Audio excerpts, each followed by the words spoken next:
ఎంసెట్కి 15 days మాత్రమే ఉంది, ఇంకా చాలా సిలబస్ ఉంది అని టెన్షన్లో ఉన్నావా? Don't worry.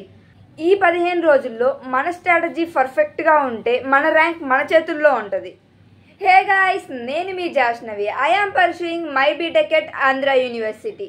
అండ్ ఇవాల్టి వీడియో వచ్చేసి లాస్ట్ 15 డేస్ స్ట్రాటజీ గురించి పర్ఫెక్ట్గా ఎలా ప్లాన్ చేసుకోవాలో మాట్లాడుకుందాం.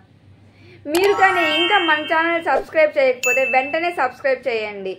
అండ్ ఈ వీడియో ఎవరికన్నా యూస్ఫుల్ అవుద్ది అని అనిపిస్తే వెంటనే వాళ్ళకి షేర్ చేయండి. మీకు ఒక డౌట్ రావచ్చు, ఈ ఛానల్ ఎందుకు సబ్స్క్రైబ్ చేయాలి అని. మీకు కావాల్సిన ప్రతి వీడియో అండ్ మీ సిచ్యువేషన్ బట్టి మీ కౌన్సిలింగ్ టైంలో మీ కాలేజ్ సెలక్షన్ ప్రాసెస్ అప్పుడు గైడెన్స్ ఇవ్వడానికి మన ఛానల్లో మంచి మంచి వీడియోస్ వస్తాయి. అవన్నీ మీరు మిస్ కాకుండా ఉండాలి అంటే వెంటనే సబ్స్క్రైబ్ చేసుకోండి. అండ్ నా జర్నీలో కూడా ఈ లాస్ట్ డేస్ చాలా క్రూషియల్గా ఉన్నాయి. ఫస్ట్ థింగ్, మీకు మంచి ర్యాంక్ రాదు అనుకోవడం ఆపేయండి. ఎందుకు అంటే మీకు ఇంకా 15 రోజులు టైం ఉంది. ఆ టైంలో మీరు మంచిగా చదువుకొని అదే మీకు గేమ్ చేంజర్ టైం కూడా కావచ్చేమో. ఎలా ప్లాన్ చేసుకోవాలి అంటే 3 పార్ట్స్గా డివైడ్ చేసుకోండి. ఫస్ట్ది వచ్చేసి సిలబస్, సెకండ్ది వచ్చేసి టైం మేనేజ్మెంట్, అండ్ థర్డ్ది వచ్చేసి mark test and analysis. And weightage తీసుకోండి. వెయిటేజ్ తీసుకున్న తర్వాత ఎంసెట్లో అన్ని చాప్టర్స్ ఇంపార్టెంట్, బట్ కొన్ని ఉంటాయి. ఎలా అంటే ఒక్కొక్క చాప్టర్ నుంచి 3-4 క్వశ్చన్స్ రిపీట్ అవుతాయి. ఫస్ట్ అలాంటి చాప్టర్స్ చూస్ చేసుకోండి. అప్పుడు మీకు కొద్దిగా స్ట్రెస్ తగ్గుద్ది. ఎలా అంటే ఇన్ని క్వశ్చన్స్ చేయగలం అన్న కాన్ఫిడెన్స్ వస్తుంది. ఆ తర్వాత మిగతా చాప్టర్స్ చేయొచ్చు. ఫస్ట్ అలాంటి చాప్టర్స్ చూస్ చేసుకొని అవి చేయండి. ప్రతిరోజు ప్రతి సబ్జెక్ట్ చేయండి. మార్నింగ్ ఒక సబ్జెక్టు, ఆఫ్టర్నూన్ వరకు ఒక సబ్జెక్టు, అండ్ ఈవినింగ్ వచ్చేసి ఇంకో సబ్జెక్టు, అలా చేయండి.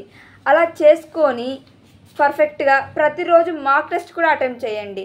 మార్క్ టెస్ట్ అటెంప్ట్ చేసేటప్పుడు టైం పెట్టుకోండి 3 అవర్స్. ఆ టైంలోనే కంప్లీట్ చేయడానికి ట్రై చేయండి. అప్పుడు మీకు ఎగ్జామ్లో ఎలా టైం మేనేజ్ చేసుకోవాలో అర్థమవుతుంది. ఎంసెట్ ఎగ్జామ్లో టైం మేనేజ్మెంట్ అనేది చాలా ఇంపార్టెంట్. అండ్ ఎంసెట్లో లాస్ట్ 5 years PYQs చేయండి. ఎందుకంటే చాలా మోడల్స్ రిపీట్ అవుతాయి ఎంసెట్లో. కాబట్టి మీకు ఒక ఐడియా వస్తుంది, ఇలాంటి ప్రాబ్లమ్స్ వస్తాయి అనే ఐడియా వస్తుంది. మ్యాథ్స్లో ఫార్ములాస్ చేస్తూ PYQస్ని ప్రాక్టీస్ చేయండి. అండ్ ఫిజిక్స్లో వచ్చేసి కాన్సెప్ట్స్ని అండ్ ఫార్ములాస్ని రివైజ్ చేస్తూ PYQస్ని సాల్వ్ చేయండి. అండ్ కెమిస్ట్రీలో వచ్చేసి మొత్తం థియరీనే ఉంటుంది. ఫిజికల్ కెమిస్ట్రీలో ఫార్ములాస్ అప్లై చేసి ప్రాబ్లమ్ సాల్వ్ చేసేది ఉంటుంది. ఇన్ఆర్గానిక్లో కూడా కాన్సెప్టే ఉంటుంది.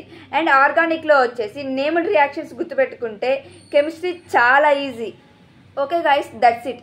ఈ వీడియో కానీ ఎవరికైనా యూస్ఫుల్ అవుద్ది అని మీకు అనిపిస్తే వెంటనే షేర్ చేసి వాళ్ళకి హెల్ప్ చేయండి. మీరు కానీ ఇంకా మన ఛానల్ సబ్స్క్రైబ్ చేసుకోకపోతే వెంటనే సబ్స్క్రైబ్ చేసుకోండి.